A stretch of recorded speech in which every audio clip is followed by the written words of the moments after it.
धातु विज्ञानना प्रकरणमां आपणे काची धातुनुं संकेन्द्रण पहेलो मुद्दो एमां गुरुत्वीय पृथक्करण पद्धति जोई, जेमां बे एनी अंदर आवती पद्धतिओ, एक विल्फली टेबल पद्धति अने बीजी जळशक्ति पर आधारित पृथक्करण पद्धति। आ बे पद्धति जोई लीधी। हवे जोईए अहींया आना नंबर तमारा 101 पर ऊपर आपणे जल पृथक्करण जळशक्ति पर आधारित पृथक्करण पद्धतिनुं आकृति जोई अने समजूती जोई लीधी हती। हवे आपणे शरू करीए चुंबकीय पृथक्करण पद्धति एटले संकेन्द्रण करवा माटेनी बीजी पद्धति। तो चुंबकीय पृथक्करण पद्धति शब्द परथी ज आपणने समजाय छे कि आमां चुंबकत्वनो अथवा तो चुंबकीय गुणधर्मनो उपयोग करेलो छे। तो आकृतिने आधारे आपणने समजाव्युं छे कि रचना कई रीते होय छे। तो जुओ पहेला ध्यान आपो कि आ पद्धतिमां विद्युत चुंबकत्व धरावता यंत्रनी आवश्यकता होय छे।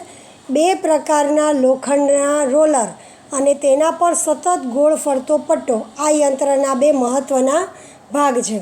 बे रोलरमांथी एक रोलर विद्युत चुंबकीय ज्यारे बीजुं अचुंबकीय होय छे। एटले जे बे रोलर लीधा आपणे लोखंडना एमांथी एक विद्युत चुंबकीय करवानुं अने बीजुं अचुंबकीय होय एवी रीते राखवानुं अने एनी उपर गोळ सतत गोळ फरतो एक पट्टो। तो आ पट्टो शेनो होय? आ पट्टो चामडानो अथवा तो पित्तळनो एटले के अचुंबकीय होय छे। रोलर पर फरता पट्टा पर अचुंबकीय रोलरनी बाजुएथी काची धातुनो बारीक भूको नाखवामां आवे छे। ए रीते गोठवण करेली होय छे अने चुंबकीय रोलरनी नीचे बे संग्राहक मूकवामां आवे छे। तो पहेला आपणे आकृति जोईए, आकृति समजीए। अहींया आपणने जे बताव्युं छे एने आधारे एटले ख्याल आवशे। जो अहींया आकृतिमां चुंबकीय पृथक्करण पद्धतिमां आ बे लोखंडना रोलर छे, एक आगळ लख्युं छे चुंबकीय अने बीजा आगळ लख्युं छे अचुंबकीय अने उपरथी अहींया आगळ एवी रीतनी गोठवण करेली छे कि काची धातुनो भूको एमांथी नाखवामां आवे अने ए भूको अहींया आगळ पड़े। एटले के अचुंबकीय रोलर बाजुथी काची धातुनो भूको नाखवामां आवे। एनी उपरनो जे आ फरतो पट्टो छे ए चामडानो अथवा तो आपणे जोयुं एम पित्तळनो एटले के अचुंबकीय होवो जोईए। नहींतर जे आ काची धातु छे एना उपर ज ચોંટી जाय एटले ए अचुंबकीय होय। तो ए पट्टो फरतो रहे छे, सतत फरतो रहे एटले आ रोलर जे होय ए फरता रहे अने पट्टो पण कॉन्स्टન્ટ फरतो रहे छे एटले काची धातु धीरे धीरे आगळ वधे। आ जे भूको आगळ वधे छे अने पछी तमे जोई शको छो कि आगळ वधे एटले शुं थाय। तो आमांथी जेटलो पण भाग एटले के काची धातुमां जेटला पण अचुंबकीय कण होय ए आ चुंबकीय रोलर साथे आकर्षाता नथी। एटले ए शुं थशे, ए सीधे सीधा भूकामांथी जेम होय ए रीते जे संग्राहक राख्या छे एमांथी सीधा नीचे पड़े एटले जो अचुंबकीय घटको अने चुंबकीय घटको छे ए आ पट्टा अने रोलरने आकर्षाईने एना तरफ जईने पछी एनी नजीकमां जईने नीचे पड़े छे। एटले अहींया आगळ जे संग्राहक छे एमां चुंबकीय घटक नीचे पड़े छे। एटले आ प्रमाणे बे संग्राहक राख्या होय, एक रोलरनी सीधું सामे पड़े ए रीते अने बीजुं रोलरनी नीचे चुंबकीय घटको पड़े ए रीते। एटले आ रीतनो एमां कार्य आपणने जोवा मळे छे। तो बाजुमां जुओ समजूती। काची धातुमांना अचुंबकीय भागना कण चुंबकीय रोलर तरफ आकर्षाता नथी अने फरता रहेला पट्टा पर वहेता वहेता आगळ जाय छे अने चुंबकीय रोलरथी दूर आवेला संग्राहक पात्रमां पड़े छे। एटले आ दूर आवेलुं संग्राहक पात्र जेमां ए पड़े छे कारण के आकर्षाता नथी एटले सीधे सीधा पड़े। अने ते ज समये काची धातुमांना जे चुंबकीय भागना कण होय छे ए चुंबकीय रोलर पर ચોંટી गया होवाथी पट्टानी एकदम नजीकमां आवीने नीचे संग्राहकमां नजीकना संग्राहकमां पड़े छे। एटले आ रीते काची धातुमांथी चुंबकीय अने अचुंबकीय कणोने चुंबकत्वने कारणे जुदा पाड़ी शकाय छे।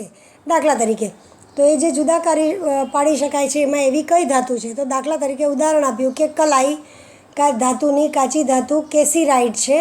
आ केसीराइट धातुमां मुख्यत्वे अचुंबकीय घटक स्टनिक ऑक्साइड होय छे एटले के SnO2 अने चुंबकीय घटक फेरस टंगस्टेट FeWO4 ए होय छे। एटले ज्यारे कलाईनी काची धातु आपणे लईए कई तो केसीराइट, ए केसीराइटमां बे प्रकारना जे कणो होय छे अचुंबकीय अने चुंबकीय।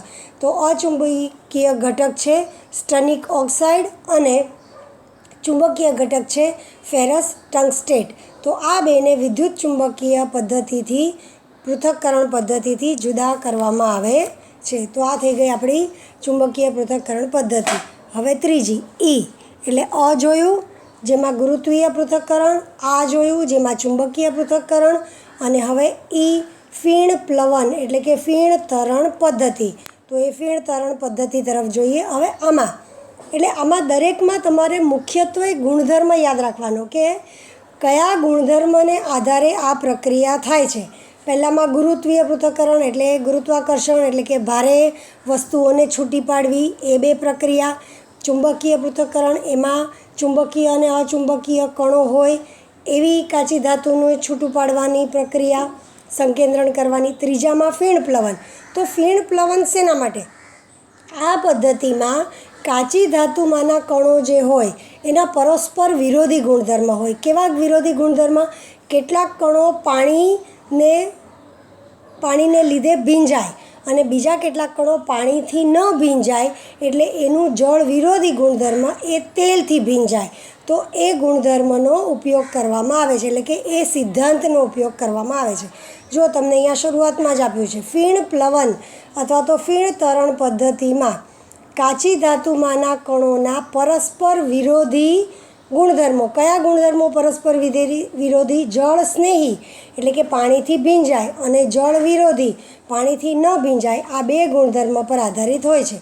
જેમાં ધાતુના સલ્ફાઇડના કણ તેના જળ વિરોધી ગુણધર્મને કારણે, ધાતુના જે સલ્ફાઇડના કણ છે એ જળ વિરોધી ગુણધર્મને કારણે મુખ્યત્વે તેલમાં ભીંજાય છે અને મૃદા અશુદ્ધિ એટલે કે માટીવાળી અશુદ્ધિઓ તેના જળ સ્નેહી ગુણધર્મને કારણે પાણીથી ભીંજાય છે.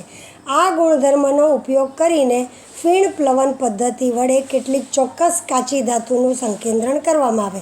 બધી જ કાચી ધાતુ નહીં, એટલે દરેક કાચી ધાતુ માટે અલગ અલગ પદ્ધતિ આપણે વાપરવાની છે. એમાં કઈ અશુદ્ધિઓ હોય છે એને આધારે. તો એવી કાચી ધાતુઓ કે જેમાં એવી રીતના કણ હોય કે જે અમુક જળ સ્નેહી હોય અને અમુક જળ વિરોધી હોય. તો સલ્ફાઇડના જે કણ હોય એ જળ વિરોધી હોય છે, તો એમાં આ ફીણ પ્લવન પદ્ધતિ વાપરી શકાય, કારણ કે એ તેલથી ભીંજાય છે અને મૃદા અશુદ્ધિ પાણીથી ભીંજાય છે. તો હવે નેક્સ્ટ પેજ પર જઈએ, જેમાં આ પ્રક્રિયા કઈ રીતે કરવામાં આવે છે એને ડિટેલમાં સમજી લઈએ. તો પાના નંબર 102 પર જાઓ. 102 પર આખી પ્રક્રિયા બતાવી છે, મેં ટીક કર્યું છે એટલે એના વિશે લખવાનું આવે કે સમજૂતી આવે. તો આ રીતે. હવે એમાં પહેલાં કઈ રીતની રચના છે ફીણ પ્લવન પદ્ધતિમાં એ અહીંયા આકૃતિ જોઈ લો, પછી આપણે બાજુમાં સમજીએ. આકૃતિ તમારી ચોપડીમાં પણ છે, જેમાં જોવું હોય એમાં જોઈ શકો છો. હવે એમાં આપણને એક પાણી ભરેલી મોટી ટાંકી આપેલી છે અને આ પાણી ભરેલી મોટી ટાંકી છે એમાં આપણે કાચી ધાતુનો ભૂકો નાખવાનો હોય અને પછી કઈ રીતની ગોઠવણ છે તો એ ગોઠવણમાં જો અહીંયા નીચેથી જોતા જઈએ. આ ટાંકીમાં નીચેની બાજુ પર આ રીતે એક બહાર નીકળવાનો માર્ગ બતાવ્યો છે, જે શેના માટે છે? મૃદા અશુદ્ધિ માટે. પછી અહીંયા લખ્યું છે વલોણું, એટલે આખું એક ઉપરથી નીચે સુધી આવે એવું. એટલે કઈ રીતે જુઓ, ધ્યાન આપજો આકૃતિ બરાબર. આ નીચેથી અશુદ્ધિ બહાર નીકળવાનો માર્ગ, વલોણું ઉપરથી, જો ઉપર એની રિંગ છે જેને લીધે આપણે ફેરવી શકીએ, ને આખું આ વલોણું નીચે જેની સાથે આ એનો બેઝ છે જેને લીધે અંદર ગોળ ગોળ ફરે. વલોણુંનો અર્થ સમજો છો કે અંદરના મિશ્રણને ફેરવવું હોય તો એવું કોઈક સાધન જે ગોળ ગોળ અંદર ફેરવી શકાય, જેને લીધે આખું મિશ્રણ ગોળ ગોળ ફરી અને મિક્સ થાય. અને મિક્સ થવાથી આપણને ખબર છે કે પાણીમાં જો આપણે સાબુ નાખીએ અને પછી હાથેથી આપણે હલાવીએ અથવા ગોળ ગોળ ફેરવીએ તો કેવા ફીણ ઉપર આવી જાય છે. તો સેમ વસ્તુનો, સેમ ગુણધર્મનો કે ટેકનિકનો ઉપયોગ આપણે આમાં કરવાનો છે. તો એમાં આપણે હાથથી હલાવી નથી શકતા આટલી મોટી ટાંકીમાં, એટલે એમાં આવું વલોણા જેવું સાધન નાખ્યું. એ વલોણા જેવા સાધનમાં વચ્ચે એક આવો બીજો દાંડો જોડેલો છે. એ દાંડો શું છે? તો એ પોકળ દાંડો છે જેમાંથી હવાનો પુરવઠો દાખલ કરવામાં આવે. એટલે એ હવાનો પુરવઠો આ પોકળ વલોણાના ભાગમાંથી નીચે જાય અને બહાર નીકળે, એટલે હવા આ મિશ્રણમાં ભળે છે. એટલે પાણી સાથે કોઈ ચોક્કસ તેલ, ભૂકો, કાચી ધાતુનો ભૂકો એ બધું અંદર આમાં નાખવામાં આવે. પછી હવા અંદર જવા દેવામાં આવે, એટલે કે હવાનો પુરવઠો દાખલ કરવામાં આવે અને પછી આ વલોણું ફેરવવામાં આવે. એટલે એક ખાસ હવાના પરપોટા અને તેલ બધું ભેગું થઈને ફીણ તૈયાર થાય અને એ ફીણ ઉપર આવે ને એ ફીણમાં કાચી ધાતુનો ભૂકો હોય છે, જે ઉપર આવવાથી અહીંયા ઉપરની સપાટી પરથી બાજુમાં આવી રીતનું એક પાત્ર રાખેલું હોય, જેમાં જે અહીંયાથી આપણને એક રસ્તો આપ્યો હોય આ રીતે, કે જેમાંથી ફીણ બહાર નીકળી અને બીજા પાત્રમાં પડી શકે. એટલે કે એક સાધન એવું આપેલું હોય છે, ગોઠવેલું હોય, જેના દ્વારા એ પડે છે. તો ભારે સલ્ફાઇડની કાચી ધાતુ આ રીતે બીજા પાત્રમાં ભેગી થાય છે. તો આ પ્રમાણેની આખી આ રચના બતાવી છે. હવે આપણે એને જોઈએ કઈ રીતે સમજાવેલી છે. એટલે આકૃતિ પણ જોતા જજો અને સમજતા જજો. જો આ પદ્ધતિમાં કાચી ધાતુનો બારીક ભૂકો પાણીથી ભરેલી એક મોટી ટાંકીમાં નાખવામાં આવે. ફીણ નિર્માણ કરવા માટે ચોક્કસ વનસ્પતિનો તેલ, દાખલા તરીકે એટલે જે તેલ ઉમેરવાનું છે કયું વનસ્પતિ તેલ, કયું પાઇન તેલ અથવા નીલગિરીનું તેલ વગેરે, એટલે એવા કોઈ વનસ્પતિનું તેલ નાખવામાં આવે. ઉચ્ચ દબાણની હવા પાણીમાં ફેરવવામાં આવે. એટલે અહીંયાથી ઉચ્ચ દબાણ હેઠળ હવાનો પુરવઠો એમાં જવા દેવામાં આવે. એટલે ઉચ્ચ દબાણની હવા, તો હવા અહીંયા આગળ દાખલ કરો એટલે પાણીની અંદર હવા દાખલ કરી અને એને ફેરવવામાં આવે. પ્લવન ટાંકીના, એટલે આ ટાંકીને કેવી ટાંકી કહેવાય? પ્લવન ટાંકી. એના મધ્ય ભાગમાં પોતાની ધરીની આસપાસ ફરતું એક રવઈ એટલે વલોણું હોય છે, જે આપણે જોયું આ આખું વલોણું જેવું છે. વલોણાના ઉપયોગ આવશ્યકતા અનુસાર કરવામાં આવે. વલોણાનો ઉપયોગ આપણને જરૂર હોય પ્રમાણે, એટલે જેટલું ઝડપથી કે ધીરેથી ગોળ ફેરવવાનું હોય એને ફેરવવામાં આવે. એને લીધે શું થાય કે અંદર હવાનો પ્રવાહ પણ દાખલ કરેલો છે, એટલે એ હવાના પ્રવાહને કારણે પરપોટા દાખલ થાય. વલોણાને કારણે તેલ, પાણી અને હવાના પરપોટા ભેગા થઈને ફીણ તૈયાર થાય છે અને પાણીના પૃષ્ઠભાગ પર, એટલે અહીંયા ઉપર આ ફીણ તરવા લાગે છે અને એ ફીણમાં કાચી ધાતુની જે ભારે ધાતુ હોય છે એ ફીણમાં ભળેલી હોય છે. માટે આ પદ્ધતિને ફીણ પ્લવન કે ફીણ તરણ પદ્ધતિ કહેવાય છે. હવે અહીંયા જે કાચી ધાતુ, આમાં આપણે શરૂઆત ક્યાં કરી કે કાચી ધાતુના કણ તેલથી ભીંજાય છે, તો સલ્ફાઇડના, તો વિશિષ્ટ સલ્ફાઇડ કાચી ધાતુના કણ મુખ્યત્વે તેલથી ભીંજાવાને કારણે ફીણ સાથે પાણી ઉપર તરે છે. જેમ કે ઉદાહરણ આપ્યું છે ઝીંક સલ્ફાઇડ, જુઓ ZnS. ઝીંક બ્લેન્ડ, એને ઝીંક બ્લેન્ડ પણ કહેવાય છે. ZnS ઝીંક સલ્ફાઇડ, એને ઝીંક બ્લેન્ડ પણ કહેવાય. અને કોપર પાયરાઇટ્સ CuFeS2, એના સંકેન્દ્રણ માટે આ પદ્ધતિનો ઉપયોગ કરવામાં આવે છે. એટલે કે ઝીંક બ્લેન્ડ અને ઝીંક પાયરાઇટ્સ, એટલે ZnS અને CuFeS2 આ બેના સંકેન્દ્રણ માટે, કારણ કે એમાં સલ્ફાઇડની કાચી ધાતુ છે, એટલે એના સંયોજન છે.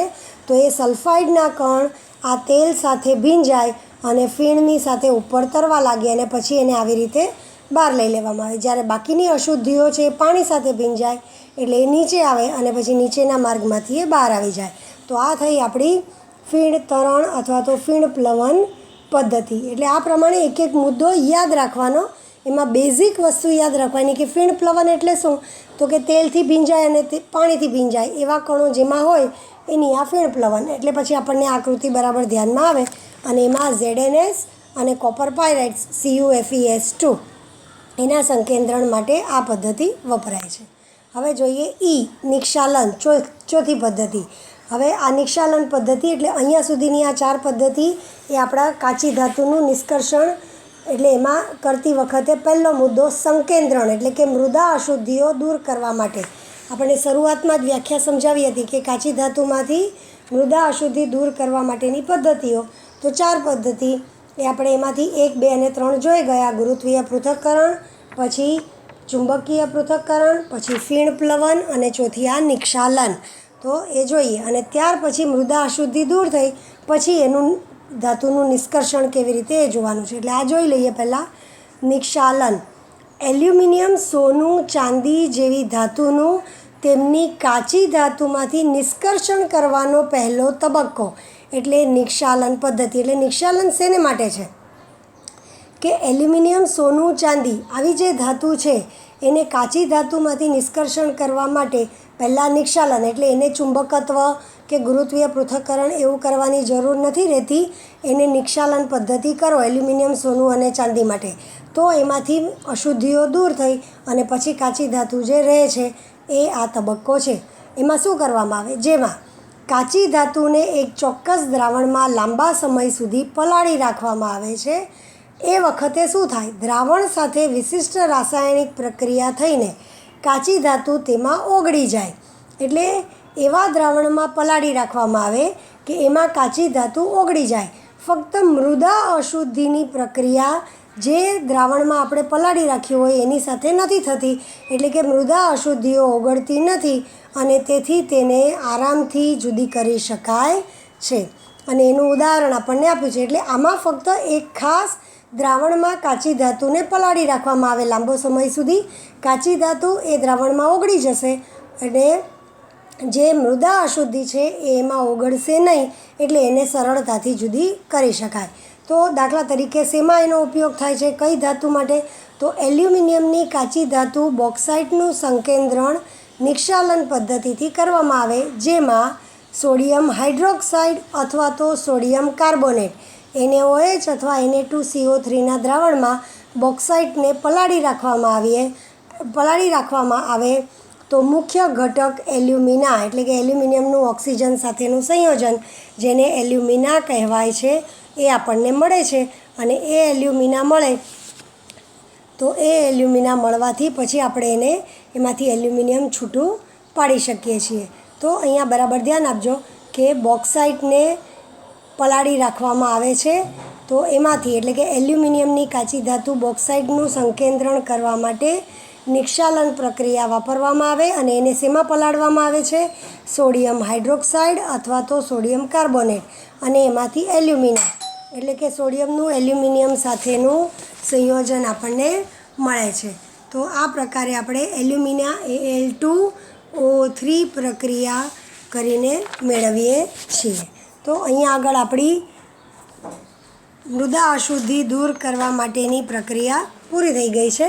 હવે આપણને આગળ એક સવાલ કીધો છે અથવા યાદ કરો કીધું છે, તો એના ઉપર આપણે ધ્યાન આપીએ. હવે અહીંયા બાજુમાં તમે જાણો છો એમ કરીને એક બાબત આપી છે જે ખાલી જાણવા માટે છે, એક્ઝામમાં નહીં, પણ આપણે જોઈ લઈએ આપણને ખ્યાલ આવે કે અળવીના પાન પર પાણી ચોંટતું નથી, તેમજ મીણ પર પણ પાણી ચોંટતું નથી, પરંતુ મીઠા અને સાબુનું પાણી ચોંટે છે, એટલે કે પાણીથી ભીંજાય છે. આ આપણે યાદ રાખવાનું. તો અળવીના પાન પર પાણી ચોંટતું નથી. અળવીનું પાન આપણને ખબર છે, અળવીના પાન આપણે જેને પાત્રાના પાન કહીએ છીએ, અળુના પાન એને, તો એના પર પાણી ચોંટતું નથી. તમને ખ્યાલ હશે પાણીથી ધોઈએ તો પાણી તરત સરકી જાય છે, જ્યારે સાબુનું પાણી કે મીઠાનું પાણી ચોંટે છે એટલે એનાથી ભીંજાય છે. આ ફક્ત આપણા જાણવા માટે છે. હવે નીચે આપણને એક સવાલ પૂછ્યો, ઇલેક્ટ્રોનની પરિભાષામાં ઓક્સિડીકરણ અને ક્ષપણ એટલે શું? તો ઇલેક્ટ્રોનની ઓક્સિડીકરણ અને ક્ષપણ આપણે આગળ જોઈ ગયા છે. એ ઓક્સિજન અને હાઇડ્રોજન સાથે સંયોજન કે છૂટું પાડવાને આધારે જોયું છે. હવે અહીંયા ઇલેક્ટ્રોનની પરિભાષામાં શું, તો આગળ આપણે જોવાના છીએ, છતાં હું તમને એકવાર કહી દઉં છું કે ધાતુને છૂટી પાડવાની પ્રક્રિયામાં આ ઓક્સિડીકરણ અને ક્ષપણ આપણે ઇલેક્ટ્રોનની પરિભાષામાં જોવાના છીએ. અને એ શું છે, તો જ્યારે કોઈ એક પ્રક્રિયામાં ધન આયન ઇલેક્ટ્રોન સાથે સંયોજાઈને એક પરમાણુ તૈયાર થઈ જાય, તટસ્થ પરમાણુ, ત્યારે એને ક્ષપણ કહેવાય. એટલે કે એક ધન આયન ઇલેક્ટ્રોન સાથે સંયોજાય. એક ધન આયનનો અર્થ એમ કે એક હોય કે બે હોય, પણ ધન આયનો ઇલેક્ટ્રોન સાથે સંયોજાઈને એક પરમાણુ બને ત્યારે એક ક્ષપણ. અને જ્યારે કોઈક આયન ઋણ આયન એમાંથી ઇલેક્ટ્રોન છૂટા પડી અને એ તટસ્થ પરમાણુ બને ત્યારે ઓક્સિડીકરણ થયેલું કહેવાય. એટલે આ બે પ્રક્રિયા આપણે હવે આગળ જોવાના છીએ ઇલેક્ટ્રોનને આધારે. એટલે આપણને પહેલાં યાદ કરવા કીધું છે. તો કઈ ક્રિયા કરીએ ત્યારે આપણને આ પ્રકારની પ્રક્રિયા જોવા મળે છે, તો જો પહેલાં એ મુદ્દો જોઈ લઈએ અને ત્યાર પછી આપણે ધાતુનું નિષ્કર્ષણ મુખ્ય બાબત પર આવીએ. તો જેમાંથી આપણને કાચી ધાતુ મળી ગઈ હોય એ કાચી ધાતુમાંથી મૃદા અશુદ્ધિ દૂર કરી અને પછી એમાંથી ધાતુનું નિષ્કર્ષણ કરવાવાળા મુદ્દા પર આવીએ. કાચી ધાતુમાંથી ધાતુનું નિષ્કર્ષણ કરતી વખતે ધાતુના ધન આયન પાસેથી ધાતુ મેળવવામાં આવે છે. એટલે કે ધાતુનું જે ધન આયન હોય એની પાસેથી આપણને ધાતુ મળે. કારણ કે ધાતુના હંમેશા ધન આયન જ તૈયાર થાય. આપણે પહેલાં જ જોઈ ગયા, બરાબર, કે ધાતુ ધન આયન એટલે કે ઇલેક્ટ્રોન ગુમાવીને ધન આયન બને છે. તો એ ધન આયન પાસેથી ધાતુ મેળવવામાં આવે છે. આ પ્રક્રિયામાં ધાતુના ધન આયનનું ક્ષપણ કરવું પડે. ક્ષપણ એટલે શું? ઇલેક્ટ્રોન સાથે સંયોજાય ને. ધન આયન એટલે જેના પર પ્લસ હોય. દાખલા તરીકે Na+. હવે એ જો એક ઇલેક્ટ્રોન સાથે સંયોજાય, એ એક ઇલેક્ટ્રોન ગુમાવીને ધન આયન બન્યો હોય છે. તો જો એ એક ઇલેક્ટ્રોન સાથે સંયોજાય તો આપણને સોડિયમનો પરમાણુ મળે છે તટસ્થ, બરાબર. તો આને શું થયું કહેવાય? ક્ષપણ થયું કહેવાય. એટલે ક્ષપણ કેવી રીતે કરવું એ ધાતુની ક્રિયાશીલતા પર આધારિત છે.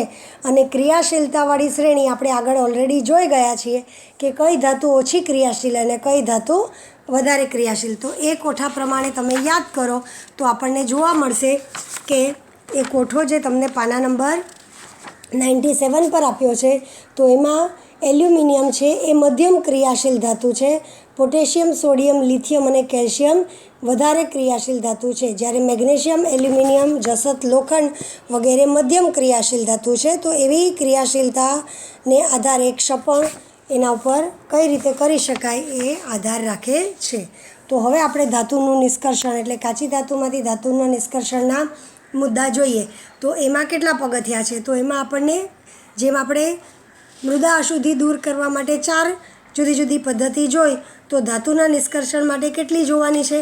તો ધાતુના નિષ્કર્ષણ માટે આપણે 2 જોવાની છે. ક્રિયાશીલ ધાતુનું નિષ્કર્ષણ અને બીજી છે મધ્યમ ક્રિયાશીલ ધાતુનું નિષ્કર્ષણ. એ પ્રમાણે અને પછી ત્રીજો મુદ્દો તો સીધો ધાતુનું શુદ્ધિકરણ છે. એટલે કે ત્રીજો પાર્ટ આવી ગયો. પહેલાં અશુદ્ધિ દૂર થઈ, પછી કાચી ધાતુમાંથી ધાતુનું નિષ્કર્ષણ, તો એમાં 2 પગથિયા અને છેલ્લે એનું પૂરેપૂરું શુદ્ધિકરણ. તો આમાં ધાતુના નિષ્કર્ષણમાં પહેલું જોઈએ આપણે ક્રિયાશીલ ધાતુનું અને બીજું જોઈએ મધ્યમ ક્રિયાશીલ ધાતુનું. તો ક્રિયાશીલ ધાતુમાંથી આપણે મધ્યમ જે ક્રિયાશીલ ધાતુ જોવાની છે એમાં પોટેશિયમ, સોડિયમ, એલ્યુમિનિયમ વગેરે ક્રિયાશીલ ધાતુ આપણે જોઈને એને આધારે આ પ્રક્રિયા ધ્યાનમાં રાખવાની છે. તો જોતા જઈએ. પહેલું ક્રિયાશીલ ધાતુનું નિષ્કર્ષણ. તો ધ્યાન આપજો બરાબર.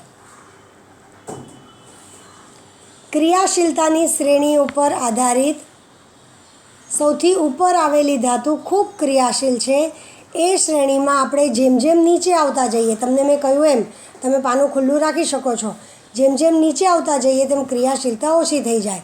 જેમ કે પોટેશિયમ, સોડિયમ, એલ્યુમિનિયમ ક્રિયાશીલ ધાતુ છે. વધુ ક્રિયાશીલ ધાતુમાં તેની બાહ્યતમ કક્ષામાંના ઇલેક્ટ્રોન ગુમાવીને તેના ધન આયન હોવાની ક્ષમતા વધારે હોય છે.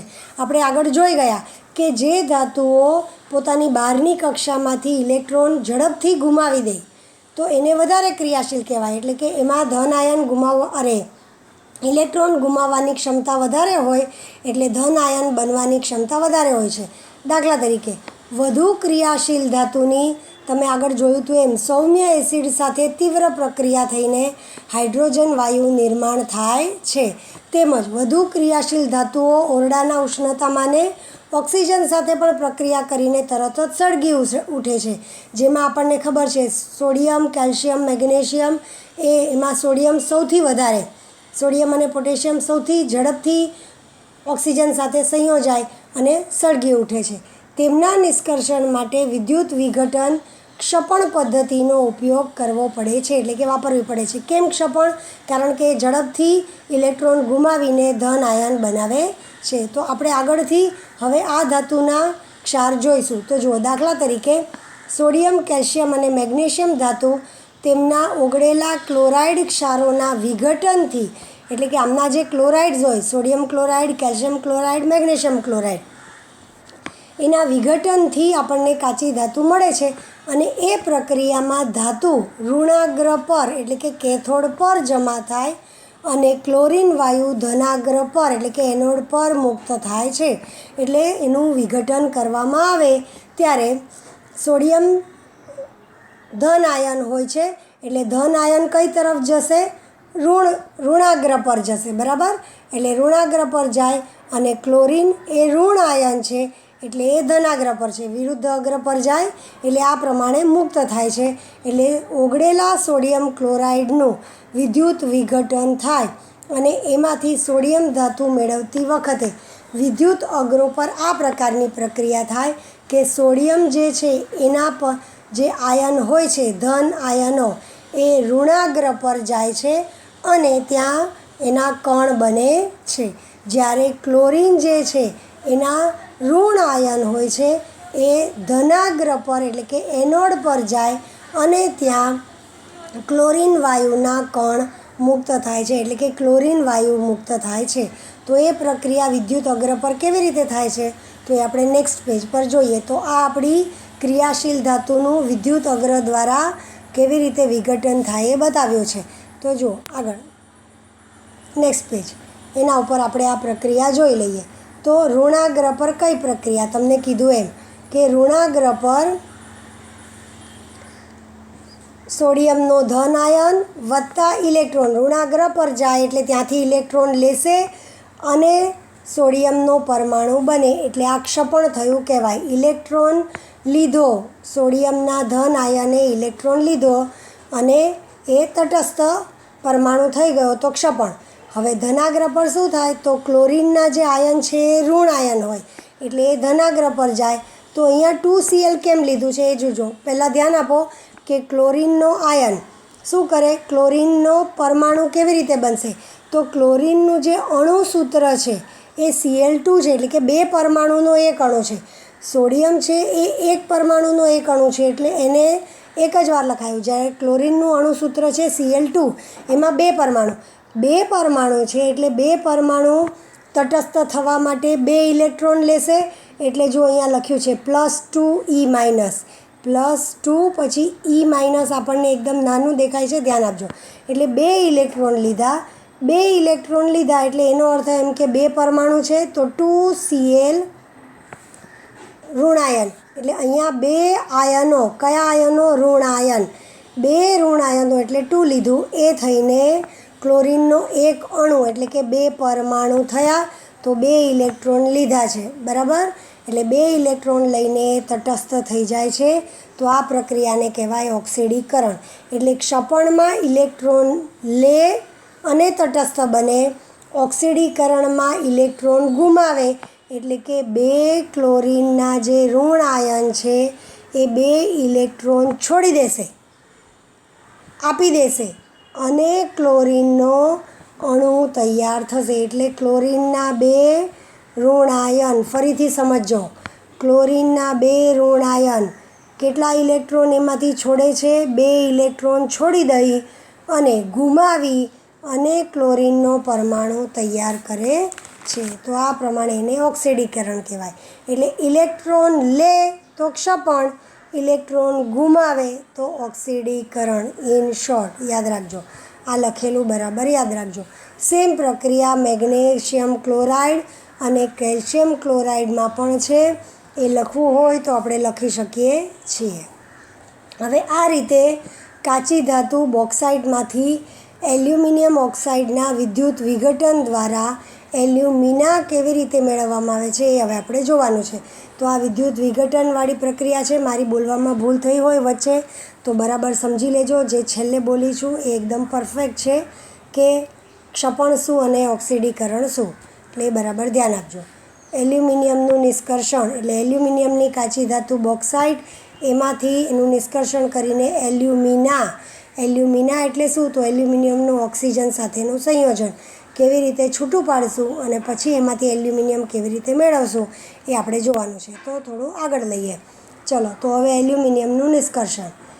એલ્યુમિનિયમની પહેલાં મુખ્ય બાબતો જોઈ લો. એલ્યુમિનિયમની સંજ્ઞા શું છે Al, રંગ કેવો છે સફેદ રૂપેરી એટલે રાખોડી જેવો કહીએ. એલ્યુમિનિયમનો પરમાણુ ક્રમાંક છે 13. તો ઇલેક્ટ્રોન સ્વરૂપણ 283 એટલે બહારની કક્ષામાં 3 છે એટલે એનો બંધનાંક કેટલો 3 બરાબર. હવે એના વિશે જોઈએ કે આ આપણને કઈ એની કાચી ધાતુ મળે છે જેમાંથી આપણે સરળતાથી એલ્યુમિનિયમ મેળવી શકીએ છીએ. તો એના વિશે આપણે જોઈએ. જુઓ, એલ્યુમિનિયમ ક્રિયાશીલ ધાતુ હોવાથી નિસર્ગમાં મુક્ત અવસ્થામાં મળતી નથી. હવે કેવી ક્રિયાશીલ છે તો કે ઓક્સિજન અને સિલિકોન, ત્યાર પછી એલ્યુમિનિયમ એ ત્રીજું એવું મૂળ દ્રવ્ય છે કે જે ભૂપૃષ્ઠમાં એટલે કે જમીનની અંદરથી મબલખ પ્રમાણમાં આપણને મળી આવે છે. એલ્યુમિનિયમનું તેની મુખ્ય કાચી ધાતુ બોક્સાઇટ. એલ્યુમિનિયમની મુખ્ય કાચી ધાતુ કઈ છે? બોક્સાઇટ, જેનું સૂત્ર શું છે? Al2O3.NH2O. N એટલે શું? તો H2O એટલે પાણી. તો પાણીના કેટલા અણુ છે એટલે N. તો 2 હોઈ શકે, 3 હોઈ શકે, વધારે પણ હોઈ શકે, કારણ કે પાણીનું પ્રમાણ કેટલું છે એને આધારે N લખ્યું છે. તો Al2O3.NH2O એ ધાતુનો બોક્સાઇટ. એમાંથી એનું નિષ્કર્ષણ કરવામાં આવે છે.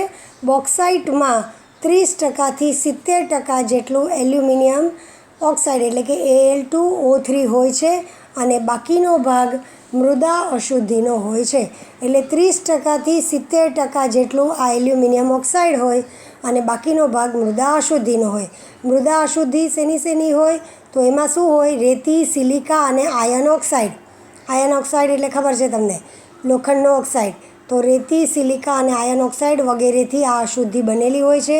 તો આ એલ્યુમિનિયમ નિષ્કર્ષણના આમાં 2 પગથિયા છે કે કાચી ધાતુ બોક્સાઇટનું સંકેન્દ્રણ અને પછી એલ્યુમિનિયાનું વિદ્યુત પૃથક્કરણીય ક્ષપણ, કે જેને લીધે આપણને એલ્યુમિનિયમ છૂટું થઈને મળે છે.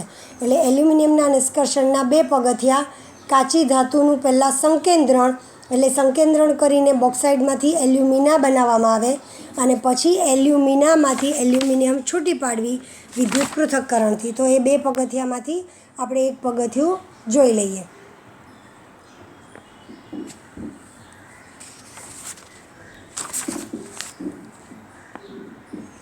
કાચી ધાતુ બોક્સાઇટનું સંકેન્દ્રણ. હવે કાચી ધાતુ બોક્સાઇટ, એલ્યુમિનિયમની મુખ્ય કાચી ધાતુ બોક્સાઇટ છે. બોક્સાઇટમાં સિલિકા, ફેરિક ઓક્સાઇડ અને ટિટેનિયમ ઓક્સાઇડ જેવી અશુદ્ધિ. કઈ?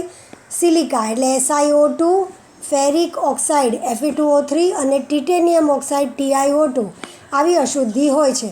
હવે એ અશુદ્ધિ કઈ પદ્ધતિથી દૂર થાય? તો બેયરની પદ્ધતિથી અથવા હોલની પદ્ધતિથી નિક્ષાલન. છેલ્લે આપણે જોયું, નિક્ષાલન એટલે શું? કોઈ એક દ્રાવણમાં લાંબા સમય સુધી એને પલાળી રાખવામાં આવે, બરાબર? તો એ નિક્ષાલન પદ્ધતિથી અશુદ્ધિ દૂર કરવામાં આવે છે અને એ બંને પ્રક્રિયામાં, એટલે ક્યાં તો બેયરની પદ્ધતિ અથવા હોલની, એના દ્વારા છેલ્લે નિક્ષાપન કરો એટલે નિસ્તાપન પ્રક્રિયા દ્વારા એલ્યુમિના મળે છે. તો કઈ પ્રક્રિયા? તો પહેલાં આપણે બેયરની પ્રક્રિયા જોઈએ, પછી નીચે આપણને હોલની પ્રક્રિયા સમજાવી છે. તો બેયરની પ્રક્રિયામાં શું? તો બેયરની પ્રક્રિયા માટે ધ્યાન આપો. બેયરની પ્રક્રિયામાં સૌપ્રથમ કાચી ધાતુને ગોળાકાર ચક્કીમાં દળીને ભૂકો બનાવવામાં આવે. એટલે કાચી ધાતુ બોક્સાઇટ જે છે એ આ ગોળાકાર ચક્કીમાં એને ભૂકો કરી લેવામાં આવે. ત્યાર પછી તેને સાર સંગ્રાહક, ડાયજેસ્ટર એટલે એક સંગ્રાહક હોય ધાતુનું બનેલું, એમાં ઊંચા દબાણ હેઠળ 2 થી 8 કલાક સુધી, આગળ તમને કહ્યું હતું એમ કે કોઈ એક ચોક્કસ દ્રાવણમાં પલાળી રાખવામાં આવે. તો કયા દ્રાવણમાં? કોસ્ટિક સોડા એટલે કે સોડિયમ હાઇડ્રોક્સાઇડ. તો બોક્સાઇટને સાર સંગ્રાહકમાં ઊંચા દબાણ હેઠળ 2 થી 8 કલાક સુધી સોડિયમ હાઇડ્રોક્સાઇડ કોસ્ટિક સોડાના દ્રાવણ સાથે કેટલા ટેમ્પરેચર એટલે કે કેટલા ઉષ્ણતામાને 140 ડિગ્રી સેલ્સિયસથી 150 ડિગ્રી સેલ્સિયસ ઉષ્ણતામાને ગરમ કરીને તેનું નિક્ષાલન કરવામાં આવે છે. એટલે કે એની મેળે ધાતુનું સંકેન્દ્રણ થાય એટલે એ દ્રાવણ થઈને એલ્યુમિના ઓગળીને આપણને છૂટી કરવામાં આવે અને મૃદા અશુદ્ધિ તેમાં ઓગળતી નથી એટલે એને દૂર કરવામાં આવે. તો જુઓ, એલ્યુમિનિયમ ઓક્સાઇડ ઉભયધર્મી છે. ઉભયધર્મીનો અર્થ શું? એસિડ સાથે પણ સંયોજાય અને આલ્કલી સાથે પણ સંયોજાય. તો એલ્યુમિનિયમ ઓક્સાઇડ ઉભયધર્મી હોવાને કારણે સોડિયમ હાઇડ્રોક્સાઇડ આલ્કલી છે, તો એ આલ્કલીના જલીય દ્રાવણમાં ઓગળે છે અને પાણીમાં દ્રાવ્ય સોડિયમ એલ્યુમિનેટ તૈયાર થાય છે. એક મુદ્દો યાદ રાખતા જજો કે એલ્યુમિનિયમ ઓક્સાઇડ, બોક્સાઇડ એટલે શું છે? બોક્સાઇડ એટલે એલ્યુમિનિયમ ઓક્સાઇડ. એ સોડિયમ હાઇડ્રોક્સાઇડના દ્રાવણમાં ઓગળી સોડિયમ એલ્યુમિનેટનું સૂત્ર શું છે આપણે આગળ જોઈએ. એટલે કે સોડિયમ હાઇડ્રોક્સાઇડના દ્રાવણ વડે બોક્સાઇડનું નિક્ષાલન થયું કહેવાય. તો સોડિયમ એલ્યુમિનેટ બને છે એ આપણે સમીકરણ પરથી જોઈએ. તો સોડિયમ હાઇડ્રોક્સાઇડના દ્રાવણ વડે બોક્સાઇટનું નિક્ષાલન. તો ધ્યાન આપજો, બોક્સાઇટનું સૂત્ર, બોક્સાઇટ એટલે શું? ફરીથી યાદ કરી લો. યાદ આવ્યું તમને? Aluminium oxide Al2O3.2H2O Al2O3.2H2O plus NaOH sodium hydroxide એટલે આ બોક્સાઇટની કાચી ધાતુ જેને આપણે એલ્યુમિનિયમ હાઇડ્રોક્સાઇડ કહીએ છીએ જેમાં પાણીના અણુ છે વત્તા સોડિયમ હાઇડ્રોક્સાઇડ તો એ થઈને આપણને એલ્યુમિનેટનું સૂત્ર જુઓ NaAlO2 પાણીમાંનું દ્રાવણ તો આ આપણું શું થયું એલ્યુમિનેટ વત્તા પાણી બરાબર તો આનો અર્થ એમ કે સોડિયમ એલ્યુમિનેટ NaAlO2 સોડિયમ અને એલ્યુમિનેટ એટલે સોડિયમ પણ છે એલ્યુમિનિયમ પણ છે અને ઓક્સાઇડ સાથે એનું દ્રાવણ અને પાણી છે એટલે દ્રાવણ તો મૃદા અશુદ્ધિમાંના આયન ઓક્સાઇડ જલીય સોડિયમ હાઇડ્રોક્સાઇડમાં ઓગળતા નથી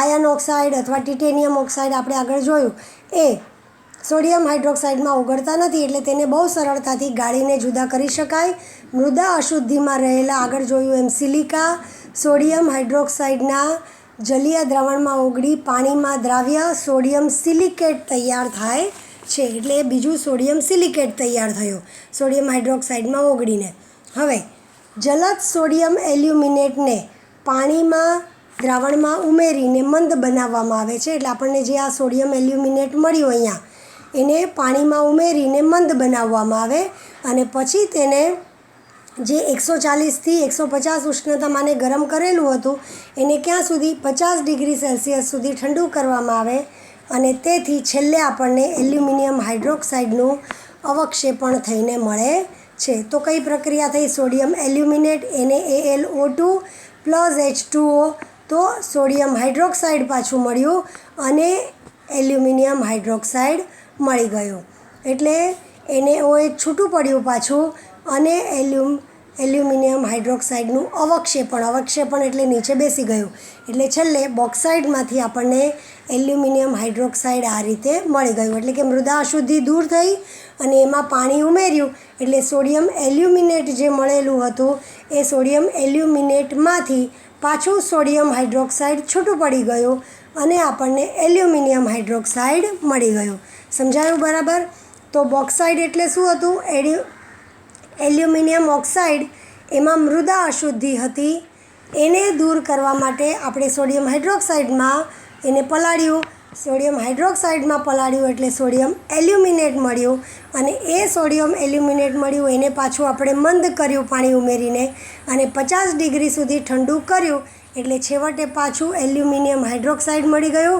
અને સોડિયમ હાઇડ્રોક્સાઇડ છૂટું પડી ગયું અને એ સોડિયમ હાઇડ્રોક્સાઇડમાં સિલિકા જે છે એ ઓગળીને સોડિયમ સિલિકેટ તૈયાર થઈને છૂટું પડી ગયું અને છેલ્લે એલ્યુમિનિયમ હાઇડ્રોક્સાઇડ મળ્યું આ થઈ બેયરની પ્રક્રિયા હવે આપણે આગળ હોલની પ્રક્રિયા શોર્ટમાં જોઈ લઈએ એટલે આપણને પહેલો મુદ્દો પૂરો થયેલો મળી જાય તો હોલની પ્રક્રિયામાં સેમ એમાં કાર્બોનેટ સાથે સોડિયમ હાઇડ્રોક્સાઇડને બદલે સોડિયમ કાર્બોનેટ સાથે ગરમ કરવામાં આવે તો ઝડપથી જોઈ લો હોલની પ્રક્રિયામાં કાચી ધાતુનો ભૂકો કરીને સાર સંગ્રાહકમાં જલદ સોડિયમ કાર્બોનેટ સાથે ગરમ કરવામાં આવે તો અદ્રાવ્ય સોડિયમ એલ્યુમિનેટ તૈયાર થાય છે અને ત્યારબાદ અદ્રાવ્ય અશુદ્ધિને ગાળીને ગરમ કરીને તેમાંથી કાર્બન ડાયોક્સાઇડ વાયુ પ્રવાહિત કરીને તેને ઉદાસીન એટલે કે છૂટું કરવામાં આવે અને એલ્યુમિનિયમ હાઇડ્રોક્સાઇડનું અવક્ષેપણ થાય એટલે ઉપરની જેમ પાછી પ્રક્રિયા થઈ જાય પણ અહીંયા સોડિયમ કાર્બોનેટ સાથે ગરમ કર્યું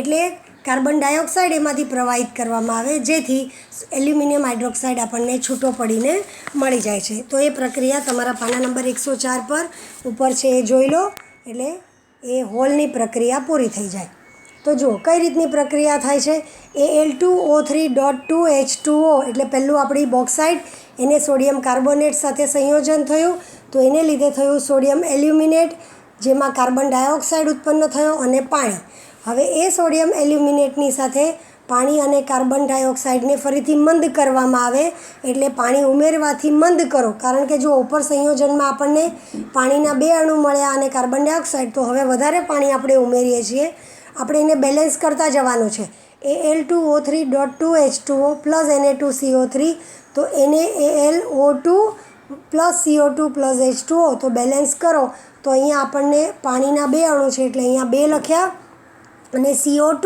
છે તો CO2ને આધારે આપણને 2 ને 2 4 ઓક્સિજન અને અહીંયા 2 એટલે 6 જ મળ્યા. પણ અહીંયા આગળ આપણને કેટલા ઓક્સિજન મળે છે તો અહીંયા આગળ 3 અને પછીના 2 એમ કરીને આપણને ઓક્સિજન ટોટલ કેટલા જુઓ 3 ને 3 6 અને 2 ગુણાકાર થયેલા છે એટલે 8 મળ્યા. તો અહીંયા આપણને 2 ને 2 4 મળ્યા છે એટલે અહીંયા આગળ આપણને 4 જોઈએ એટલે આપણે આગળ કેટલા લખી દીધા 2 લખ્યા એટલે Na2 થઈ ગયા. તો એ આપણી પાસે સૂત્રમાં Na2 છે જ અને Al પણ 2 થઈ ગયા એટલે Al2 પણ છે જ એટલે બેલેન્સ. હવે એમાં વધારે પાણી ઉમેરો તો આપણને એલ્યુમિનિયમ હાઇડ્રોક્સાઇડ મળશે અને સોડિયમ કાર્બોનેટ પાછું છૂટું પણ મળી જશે મૃદા અશુદ્ધિ સાથે. તો આ બંને પ્રક્રિયા દ્વારા આપણને એલ્યુમિનિયમ હાઇડ્રોક્સાઇડ મળે છે.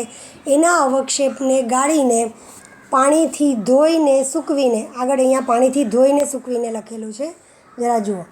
એલ્યુમિનિયમ હાઇડ્રોક્સાઇડ જે મળ્યું એના અવક્ષેપ ગાળી પાણીથી ધોઈ સૂકવી અને 1000 ડિગ્રી સેલ્સિયસ સુધી ગરમ કરીને એનું નિસ્તાપન થાય એટલે આપણને એલ્યુમિના મળે છે. ગરમ કરવાથી એલ્યુમિના એટલે એમાંથી હાઇડ્રોજન છૂટો પડી જાય પાણી સાથે તો Al2O3 પ્લસ H2O બેલેન્સ કરો એટલે 3H2O.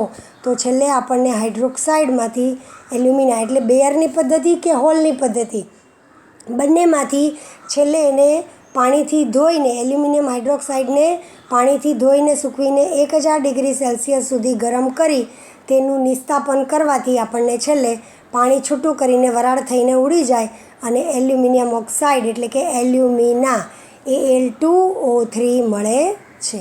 એટલે હવે એમાંથી પૃથ્થકરણ કરીને એલ્યુમિનામાંથી એલ્યુમિનિયમ કેવી રીતે મેળવવામાં આવે છે હવે નેક્સ્ટ ટાઈમ જોઈશું. એટલે આજે અહીંયા સુધી જોઈને પૂરું કરી લઈએ. Thank you.